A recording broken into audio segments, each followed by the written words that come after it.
I'm at a place called Bossington today. I thought I'd come down and have a look at the beach because it's supposed to be nice. I'm also going to do a little bit of fishing and cook some lunch. And I was quietly surprised, to be honest. I parked up in the car park, National Trust car park, and I knew there was a pathway to the beach. And it's been absolutely spectacular. It's gone past little quaint country cottages. I saw some weird kind of sheep. I don't know if they're sheep or goats. I know I'm a grown man and I shouldn't be confused by this, but it looks like a cross between a sheep and a goat. This is the path I came down and the scenery is absolutely spectacular. It's beautiful. So far, I'm really impressed. It's nice to go somewhere when you go there, you're not disappointed. I was told this was a pebble beach. They're not kidding. It's pebbles as far as the eye can see in both directions. I also know there's some World War II pillboxes along here. I'll go and have a look at them in a minute. Wow, this is impressive.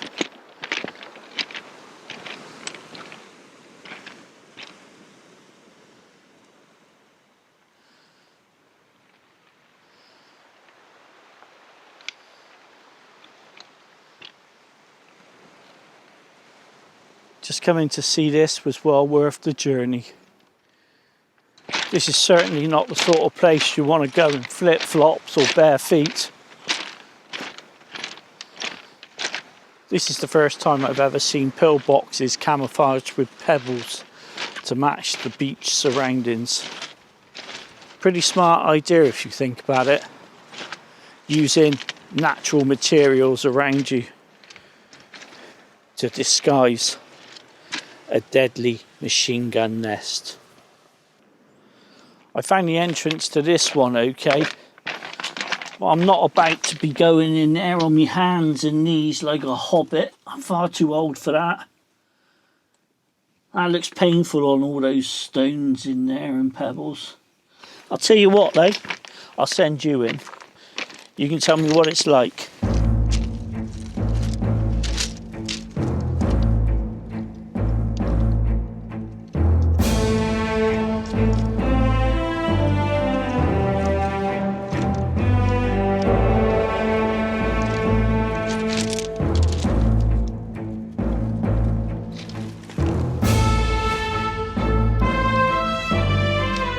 These other structures certainly look like they've seen better days.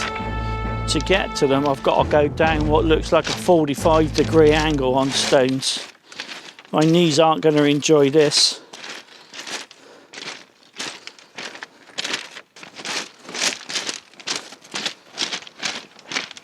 These structures were formed as part of the stop line in World War II to create a formidable defence, to either stop any Nazi invasion or at least slow it down. At one time there would have been barbed wire and landmines and all manner of obstacles there to stop an enemy coming in. And now there's just a few sheep. This one looks far more intact. Let's go and look inside if I can manage this step. Gosh. Oh, you got to mind your head on this, it's not very high. Oh, they definitely must have been hobbits. I wonder if they got the smallest blokes they could find to get in little structures like this.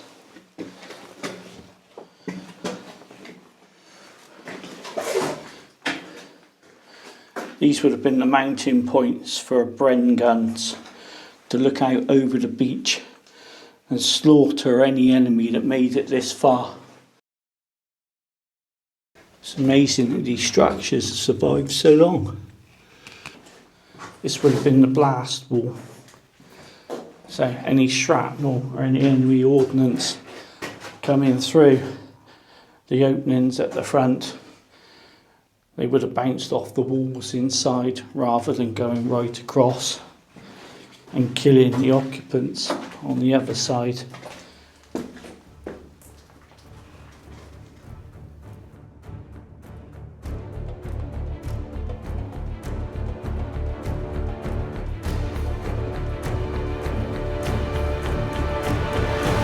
It's highly unlikely I'm going to catch anything today, so I thought I'd have my lunch first.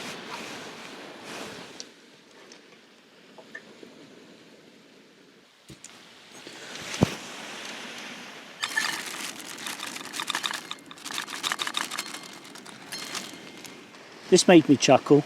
I went for some scampi. This is obviously the gluten-free version for reasons I won't go into. But if you can hear them in the box,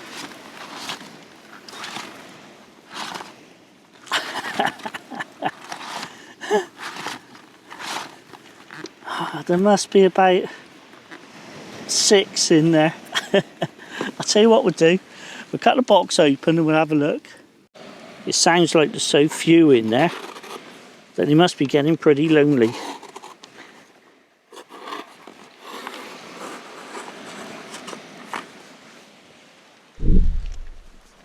I'll give you a second or two to have a guess how many's in there.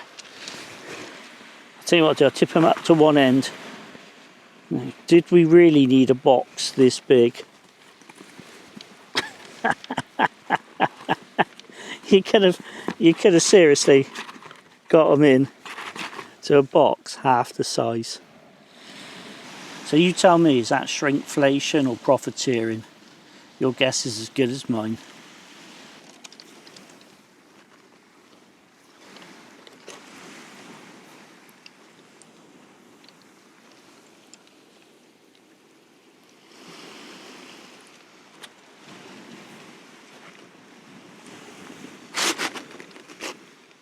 I didn't want to overcrowd the pan, but I got a funny feeling they'll all go in with ease.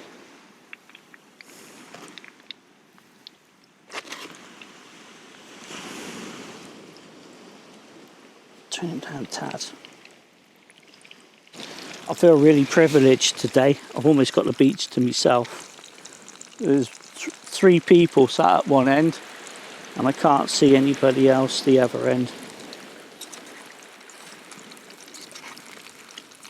I'm filming this in mid-October and there's hardly any wind at all.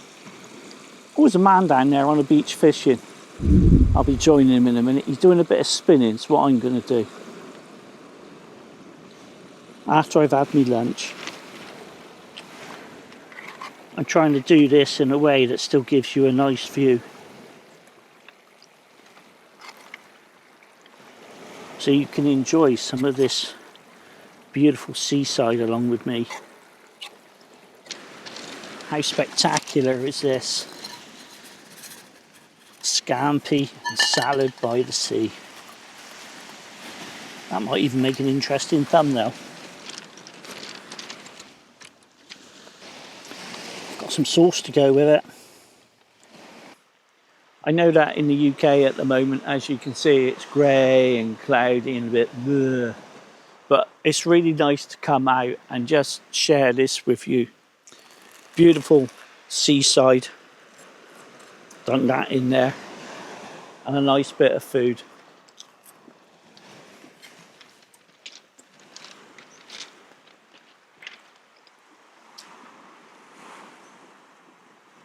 I've got about 3/4 of an hour before high tide, so it's time to do a bit of fishing. I use a Shimano X-Arch fishing rod. It's telescopic, it's carbon fibre, and it all goes down into a really convenient little package. And for me, this is fun. Instead of lobbing about a load of heavy gear, I take this with me. And it just comes in 3 pieces. And with that, I've got this X-Arch by Shimano little fishing reel, just in case you was interested. It's a beautiful little reel.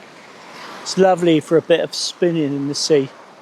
Although I really enjoy using this setup, There is one little downside with it, and that is it's really, really delicate. Be very easy to break one of these tips off or to forget where it is and stand on it. If you're interested in the kit that I take with me, I'll show you briefly. It's just lures. I've got some sand eels in there. I've got a Dexter wedge. If I can find him somewhere, there he is. He's in there as well. And that's pretty much it. A couple of added little weights if I need them. A couple of swivels. And today I brought with me this. I've never used it before. This is a Tronix Pro. Surface says 17 grams. It's a hard bait. It's supposed to have realistic eyes, easy casting, lifelike action. So we'll see what happens. If there's any fishermen out there, you're probably going to shout at the TV now. Because I've taken that side treble hook off. And the reason for that is I've got more chance of that hooking into me than anything else. I haven't done this for an absolute age. See if I can remember how to do it.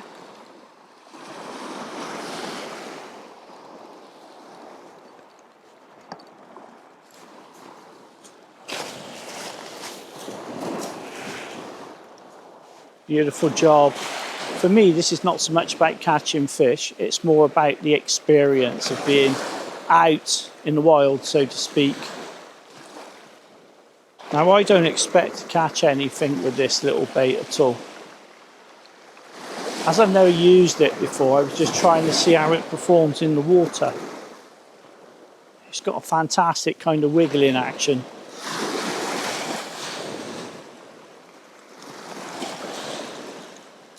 I've swapped him out for a Dexter wedge.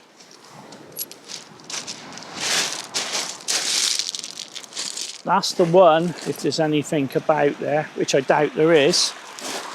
That's the one that's actually going to do the business for me. I think I'm in the wrong spot as well. This is a whole lot of people at the end of the beach. They probably don't come out in the camera. There's about 10 of them up there. Oh, that's better.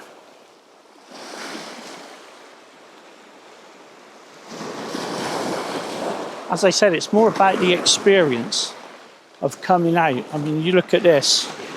It's absolutely fantastic. It's so peaceful. The sound of the sea.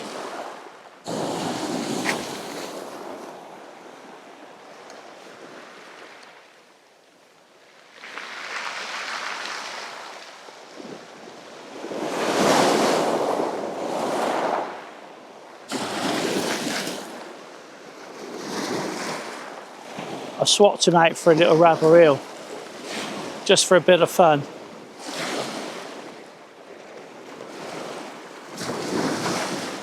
It's lovely to hear the waves crashing on the beach. It's very soothing. Oh well, we didn't get anything with that little man. Although if I was a fish, I think I'd be quite interested in that. That's why I love this little setup. It packs down to next to nothing and it'll still go in my backpack. Thank you so much for sharing this amazing experience with me today. And I'll see you in the next one. I'll leave you with a view. Hang on a minute. I'll leave you with the view.